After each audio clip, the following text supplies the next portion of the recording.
ಒಂದು ಕುರಿ ಬ್ಯಾ ಅಂದ್ರೆ ಎಲ್ಲ ಕುರಿಗಳು ಬ್ಯಾ ಅಂತಾರೆ. ನಮ್ಮ ಕಡೆ ಒಂದು ಗಾದೆ ಐತಿ, ಒಂದು ನಾಯಿ ಬೊಗಳಿದ್ರೆ ಎಲ್ಲ ನಾಯಿಗಳು ಬೊಗಳದಂತ. ಅವ್ರು ಏನೋ ಹೇಳಕ್ಕೆ ಹೋಗ್ಬಿಟ್ಟಾರು, ಇವ್ರು ಏನೋ ಹೇಳ್ಬಿಟ್ಟಾರು. ಅದು ಎಲ್ಲೋ ಬೈಕ್ ಅನ್ನೋದು ಬಿಟ್ಟು ಏನೋ ಎಲೆಕ್ಟ್ರಿಸಿ ಚಿಕ್ಕ ಬೈಕ್ ಇರುತ್ತೆ, ಎಲ್ಲೋ ಬೈಕ್ ಅನ್ನಕ್ಕೆ ಹೋಗ್ಬಿಟ್ರೆ ಏನೋ ಎಲ್ಲೋ ಬೋರ್ಡ್ ಅಂದ್ರೆ ಗೊತ್ತಿಲ್ಲ ನನಗಂತ್ರೂ. ಅದೇನದು ಎಲ್ಲೋ ಅಂದವರು ಏನಂತ ಗೊತ್ತಿಲ್ಲ. ಎಲ್ಲರೂ ಹಂಗೆ ಎಲ್ಲೋ ಬೋರ್ಡ್ ಅಂತ ಇದ್ದಾರೆ. ಎಲ್ಲೋ ಬೋರ್ಡ್ ಡೆಲಿವರಿ ಬಾಯ್ಸ್ಗೆ ಎಲ್ಲೋ ಬೋರ್ಡ್ ಗಾಡಿ ಬೇಕಂತ, ಎಲ್ಲ ಗಾಡಿಗಳು ಸೀಸ್ ಮಾಡ್ತಾ ಇದ್ದಾರೆ ಅಂತ. ಇನ್ನು ಮುಂದೆ ಎಲ್ಲೋ ಬೋರ್ಡು ಏನೋ ಗಾಡಿ ಬೇಕಂತ ಅದೇನೂ ಇಲ್ಲ. ಗಾಡಿ ಹಿಡಿತಾ ಇರೋದು ಕಾರಣ ಅಷ್ಟೇ, ರೂಲ್ಸ್ಗಳು ಫಾಲೋ ಮಾಡ್ತಾಯಿಲ್ಲ ಡೆಲಿವರಿ ಬಾಯ್ಸ್ ಅಂತ. ನಾನು ಒಂದೆರಡು ಕ್ಲಿಪ್ಗಳು ಹಾಕ್ತೀನಿ, ನೋಡಿಬಿಟ್ಟು ಬನ್ನಿ. ಫಸ್ಟು ನಾನೇ ತೋರಿಸ್ತೀನಿ ಇದ್ರಲ್ಲೇ. ಇಲ್ಲಿ ಬಂದುಬಿಟ್ಟು ನಮ್ಮ ಫ್ರೆಂಡ್ ಅವ್ರದ್ದೇ ಗಾಡಿ ಹಿಡಿದಿರೋದು ನೋಡಿ. ಎಲ್ಲೋ ಬೈಕ್ಸ್ಗಳು ಇರೋದು, ಇಲ್ಲಿ ಫೋಟೋಗಳು ಶೇರ್ ಮಾಡಿರೋದು. ಇಲ್ಲಿ ನೋಡಿ, ಒಬ್ಬರು ಪೊಲೀಸರು ತೊಗೊಂಡು ಹೋಗ್ತಾ ಇದ್ದಾರೆ. ತೊಗೊಂಡು ಹೋಗಲಿ, ಅವ್ರು ಏನು ಮಾಡಿದ್ದಾರೆ ನೋಡಿ, ಹೆಲ್ಮೆಟ್ ಹಾಕಿಲ್ಲ ಪೊಲೀಸವರೇ. ಯಾಕೆ ಇವಾಗ ಫೈನ್ ಬೀಳಲ್ಲ ಗಾಡಿಗೆ. ಪೊಲೀಸರು ತೊಗೊಂಡು ಹೋಗ್ಬೇಕಾದ್ರೆ ಗಾಡಿಗೆ ಅವರು ಹೆಲ್ಮೆಟ್ ಹಾಕಿಲ್ಲ, ಹಾಗೆ ಹೊಡ್ಸರ್ ಬೇರೆ ಕ್ಯಾಪ್ ಇರೋದು. ಇಲ್ಲಿ ನೋಡಿ ಗೊತ್ತಾಗುತ್ತೆ. ಅವರು ಪ್ಯಾಂಟ್ ಹಾಕಿರೋದು, ಶರ್ಟ್ ಹಾಕೊಂಡಿರೋದು ಮತ್ತು ಕ್ಯಾಪ್ ಹಾಕೊಂಡಿರೋ ಪೊಲೀಸ್ ಅಂತಲೇ ಗೊತ್ತಾಗೋದು. ಅಷ್ಟೇ ಒಂದು 2 ಸೆಕೆಂಡ್ ವಿಡಿಯೋ ಇರೋದು ಇದು. ಅವರೇ ಹೆಲ್ಮೆಟ್ ಹಾಕಿಲ್ಲ, ಗಾಡಿ ತೊಗೊಂಡು ಹೋಗ್ತಾಯಿದ್ರು ನೋಡಿ. ಸ್ವಿಗ್ಗಿ ಬ್ಯಾಗ್ ಕಾಣುತ್ತೆ, ಆದರೆ ಅವರೇ ಹೆಲ್ಮೆಟ್ ಹಾಕ್ಕೊಂಡು ಓಡಿಸ್ತಾ ಇಲ್ಲ. ಇಲ್ಲಿ ನೋಡ್ಬೋದು, ಎಲ್ಲ ಗಾಡಿಗಳು ಹಿಡಿತಾ ಇದ್ದಾರೆ ಅನಿಸುತ್ತೆ. ಈ ರೂಲ್ಸ್ ಅಷ್ಟೇ. ಗಾಡಿ ನಂಬರ್ ಪ್ಲೇಟ್ಸು ಒಬ್ಬೊಬ್ರು ಏನು ಮಾಡ್ತಾಯಿದ್ದಾರೆ ಅಂದರೆ, ಹುಡುಗರು ಜಾಸ್ತಿ ಬ್ಯಾಗ್ ಕಟ್ತಾರೆ, ಅದ್ರ ಹಿಂದ್ಗಡೆ ರಿಬ್ಬನ್ ಬಿಟ್ಬಿಡ್ತಾರೆ. ಅದೇ ಬ್ಯಾಗ್ದು ರಿಬ್ಬನ್ ಇರ್ತಾರೆ ಕಟ್ಟೋದು, ಅದನ್ನು ಮಾಡ್ತಾಯಿದ್ದಾರೆ. ಅದ್ರಗೋಸ್ಕರ ಗಾಡಿಗಳು ಹಿಡಿತಾ ಇದ್ದಾರೆ. ಮತ್ತು ಗಾಡಿ ಮೇಲೆ ಯಾವುದೋ ಫುಟ್ಪಾತ್ ಮೇಲೆ ಹೋಗೋದು, ಮತ್ತಿನ್ನೇನು ಇದನ್ನು ಹೇಳೋದು, ಏನದು ಎಲ್ಲೆಲ್ಲೋ ಇವಾಗ ಇನ್ನೊಂದು 2-3 ಸೆಕೆಂಡ್ ಇರುತ್ತೆ, ಅಷ್ಟರಲ್ಲಿ ಗಾಡಿ ಪಾಸ್ ಮಾಡೋದು.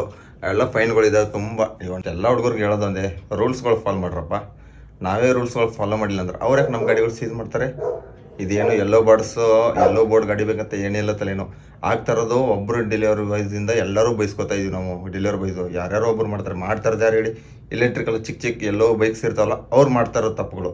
ಏನು ಸಿಗ್ನಲ್ ಅವ್ರಿಗೆ ಯಾವ ರೂಲ್ಸ್ ಇಲ್ಲ. ಅದಕ್ಕೆ ಚಿಕ್ಕದಾಗಿ ಗಾಡಿ ನಂಬರ್ ಪ್ಲೇಟ್ ಇರೋಲ್ಲ. ಸಾರಿ, ವೆಹಿಕಲ್ಸ್ಗೆ, ಚಿಕ್ಕ ಎಲೆಕ್ಟ್ರಿಕಲ್ ವೆಹಿಕಲ್ಗೆ ಯಾವ ಗಾಡಿ ನಂಬರ್ ಇರೋಲ್ಲ, ಏನೂ ಇರೋಲ್ಲ. ಸುಮ್ಮನೆ ನುಗ್ಗುತ್ತಾ ಇರ್ತಾರೆ.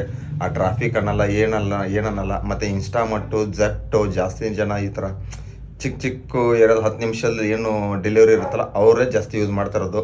ಈ ಥರ ಫುಡ್ ಆರ್ಡರ್ಸ್ ಮಾಡೋರು ಮತ್ತು ಪೋರ್ಟರ್ ಮಾಡೋರು ಯಾರು ಆ ಥರ ಯೂಸ್ ಮಾಡಲ್ಲ ಜಾಸ್ತಿ ಆ ಬೈಕ್ಸ್ಗಳು. ಯಾಕಂದರೆ ಜಾಸ್ತಿ ಲಾಂಗ್ ಬಿದ್ದಾಗ ಆ ಬೈಕ್ಗಳು ನಾರ್ಮಲ್ ಸ್ಪೀಡ್ ಹೋಗ್ಬೇಕಾಯ್ತು. ಒಂದು 23 ಸ್ಪೀಡ್ ಅದು ಹೋಗ್ತಾ ಇರೋದೋ ಒಂದು 23 ಸ್ಪೀಡಲ್ಲಿ ಹೋಗುತ್ತೆ. ಅವರು ಒಂದು ರೂಲ್ಸು ಫಾಲೋ ಮಾಡಲ್ಲ, ಏನೂ ಅನ್ನಲ್ಲ, ಸುಮ್ಮನೆ ನುಗ್ತಾ ಇರ್ತಾರೆ. ಅದ್ರಗೋಸ್ಕರ ಎಲ್ಲೋ ಬೈಕು ಮತ್ತು ಎಲೆಕ್ಟ್ರಿಕಲ್ ಬೈಕೇ ಜಾಸ್ತಿ ಹಿಡಿದಿರೋದು. ಆಲ್ಮೋಸ್ಟು ಬೈಕ್ಗಳು ಕಮ್ಮಿ ಹಿಡಿದಿದ್ದಾರೆ ಇಲ್ಲ ಅಂತ ಹೇಳ್ತಲ್ಲ. ನಮ್ಮ ಫ್ರೆಂಡ್ಸ್ ಅವ್ರದ್ದು ಹಿಡಿದಿದ್ದಾರೆ, ಅವರು ಫೈನ್ ಕಟ್ಟಿದ್ದಾರೆ. ಫೈನ್ ಕಟ್ಟಿಬಿಟ್ಟು ಗಾಡಿನೂ ಬಿಟ್ಟಿದ್ದಾರೆ. ಇಲ್ಲಿ ತೋರಿಸ್ತೀನಿ, ಅವ್ರು ಫೈನ್ದು ಒಂದು ಫೋಟೋ ಕಳಿಸಿದ್ದಾರೆ ನೋಡಿ. ಫೋಟೋನು ಕಳಿಸಿದ್ದಾರೆ ಅವರು. ನಾಗಂತ ಅವ್ರು ಗಾಡಿ ಹಿಡಿದವರು ನಮ್ಮ ಫ್ರೆಂಡ್ ಅವ್ರದ್ದೇ. ಆಮೇಲೆ ಅವರು ಗಾಡಿನೂ ಬಿಡ್ಸ್ಕೊಂಡ್ಬಂದರು. ಏನೋ ಫೈನ್ ಕಟ್ಸ್ತಾ ಇದ್ದಾರೆ ಅಷ್ಟೇ, ಬೇರೆನೆಲ್ಲ. ನಮ್ಮ ಗಾಡಿ ಮೇಲೆ ಕೇಸ್ ಆಯ್ತಾ, ಫೈನ್ ಕಟ್ಟು ತೊಗೊಂಡೋಗಪ್ಪ. ಗಾಡಿ ಫೈನ್ ಕಟ್ಟೋಕ್ಕಾಗಲ್ಲ, ಗಾಡಿ ಎತ್ತಕೊಂಡು ಹೋಗ್ಬಿಟ್ಟು ಸ್ಟೇಷನಲ್ಲೂ ಒಯ್ದುಬಿಟ್ಟು ಇಡ್ತಾ ಇದ್ದಾರೆ. ಗಾಡಿ ಫೈನ್ ಕಟ್ಟಿಲ್ಲ ಅಂದರೆ ಇನ್ನೇನು ಮತ್ತೆ ತಪ್ಪು ಮಾಡಿದವ್ರು, ನಾವೇ ತಾನೇ ಮಾಡಿರೋ ತಪ್ಪನ್ನ. ಇನ್ನು ಬೇರೆಯವ್ರು ಬಂದುಬಿಟ್ಟು, ಪಕ್ಕದ ಮನೆಯವ್ರು ಬಂದುಬಿಟ್ಟು ಏನೋ ತಪ್ಪು ಮಾಡಿರ್ತಾನೆ. ನಾವು ತಪ್ಪು ಮಾಡಿದ್ದೀವಿ, ನಾವು ಶಿಕ್ಷಣಲ್ಲೂ ಅನುಭವಿಸಬೇಕು. ಕಾನೂನು ಮುಂದೆ ಯಾರು ಏನು ಚಿಕ್ಕವರೆಲ್ಲ ದೊಡ್ಡವರೆಲ್ಲ ಅಷ್ಟೇ. ನಾನು ಪೊಲೀಸವ್ರು ಕೇಳಿದೆ, ಸರ್ ಏನು ಸರ್ ಇದು ಎಲ್ಲೋ ಬೋರ್ಡ್ ನನಗೆ ವೀಡಿಯೋ ತೋರಿಸ್ದೆ. ನಮಗೆ ಗೊತ್ತಿಲ್ಲಲ್ಲಪ್ಪ ಅಂದ್ಬಿಟ್ರು ಪೊಲೀಸರೇ. ನಾನು ಟ್ರಾಫಿಕಲ್ಲಿ ಪೊಲೀಸವ್ರು ಕೇಳಿದೆ ಏನಂತ. ಅವ್ರು ಹೇಳಿದ್ರು, ಏನೂ ಇಲ್ಲಪ್ಪ, ನೀವು ಗಾಡಿಗೆ ನೀವು ಹೊಡೀರಿ, ನಿಮ್ಮ ಗಾಡಿ ನಿಮ್ಮ ಹೆಸ್ರ ಮೇಲೆ ಇರಬೇಕು.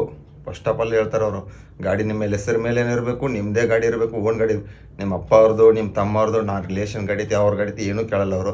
ನಿನ್ನ ಗಾಡಿ ಐತಾ, ಎಮಿಷನ್ ಐತಾ, ಇನ್ಸೂರೆನ್ಸ್ ಐತಾ, ಗಾಡಿ ಡಿ ಎಲ್ ಐತಾ, ಕರೆಕ್ಟಾಗಿ ಡಾಕ್ಯುಮೆಂಟ್ಸ್ ಇದ್ದಾವ, ಹೆಲ್ಮೆಟ್ ಹಾಕ್ಕೊಂಡಿದ್ಯಾ, ರೂಲ್ಸ್ ಫಾಲೋ ಮಾಡ್ತಿದ್ಯಾ, ಅದಷ್ಟೇ ನೋಡೋದು. ಗಾಡಿ ಮೇಲೆ ಕೇಸ್ ಐತಾ, ಕಟ್ಟು ಗಾಡಿ ತೊಗೊಂಡೋಗಪ್ಪ ಮುಂದೆ. ಗಾಡಿ ಅಷ್ಟೇ ಹೇಳೋದವರು, ಬೇರೆ ಏನೂ ಹೇಳಲ್ಲ. ಜಾಸ್ತಿ ತಲೆ ಕೆಡ್ಸ್ಕೊಳಕ್ಕೆ ಹೋಗ್ಬಿಡಿ. ನಿಮ್ಮ ಫೈನ್ ಐತಾ, ಕಟ್ಸ್ಕೊಂಡು ಸುಮ್ಮನೆ ಇರಿ. ಆಮೇಲೆ ಏನೋ ಮೆಸೇಜ್ ಮಾಡಿದ್ರು ಸ್ವಿಗ್ಗಿ ಇದರಲ್ಲಿ, ನೀವು ಬ್ಯಾಗ್ ಟಿ ಶರ್ಟ್ 1-2 ದಿವಸ ಹಾಕೊಳಕ್ಕೆ ಹೋಗ್ಬಿಡಿ ಹಂಗಿಂಗೆ ಅಂತ. ಅದೇನು ಕೇಳಕ್ಕೆ ಹೋಗ್ಬಿಡಿ. ನೀವು ಬ್ಯಾಗ್ ಕಟ್ಟಿ ನೀವು ರೂಲ್ಸ್ ಫಾಲೋ ಮಾಡಿದ್ರೆ ಯಾಕಪ್ಪ ಯಾರು ನಿಮ್ಗೆ ಬೈತಾರೆ? ರೂಲ್ಸ್ ಫಾಲೋ ಮಾಡಿದ್ರೆ ಕೇಳ್ತಾರೆ. ಕಾನೂನು ಮುಂದೆ ಯಾರಿಲ್ಲಪ್ಪ ಇಲ್ಲಿ, ಅದಕ್ಕೆ ಕೇಳ್ತಾರೆ. ಏನು ಬೈದೆ ಎಲ್ಲೋ ಬೋರ್ಡ್ಸು ಅದೇನು ತಲೆ ಹಚ್ಕೊಳಕ್ಕೆ ಹೋಗ್ಬಿಡಿ. ನಿಮ್ಮ ಕೆಲಸ ನೀವು ಕರೆಕ್ಟಾಗಿ ಮಾಡಿ. ಫೈನ್ ಇತ್ತಾ, ಫೈನ್ ಕಟ್ಸ್ಕೊಳ್ಳಿ, ಕಟ್ಟಿಬಿಟ್ಟು ಕ್ಲಿಯರ್ ಮಾಡಿಸ್ಬಿಟ್ಟು ಗಾಡಿ ಡಾಕ್ಯುಮೆಂಟ್ಸ್ ಕರೆಕ್ಟಾಗಿ ಇಟ್ಕೊಳ್ಳಿ ನಿಮ್ಮ ಹತ್ರ. ಇಷ್ಟು ಹೇಳ್ತಾ ಈ ವಿಡಿಯೋ ಇಲ್ಲಿಗೆ ಏನು ಮಾಡ್ತೀನಿ.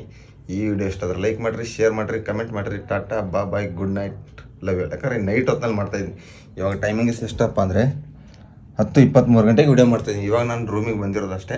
ಈ ವಿಡಿಯೋ ಇಲ್ಲಿಗೆ ಏನು ಮಾಡ್ತೀನಿ. Bye, take care, love you all. ಮತ್ತೆ ಸಿಗೋಣ ಮತ್ತೊಂದು ವಿಡಿಯೋದಲ್ಲಿ.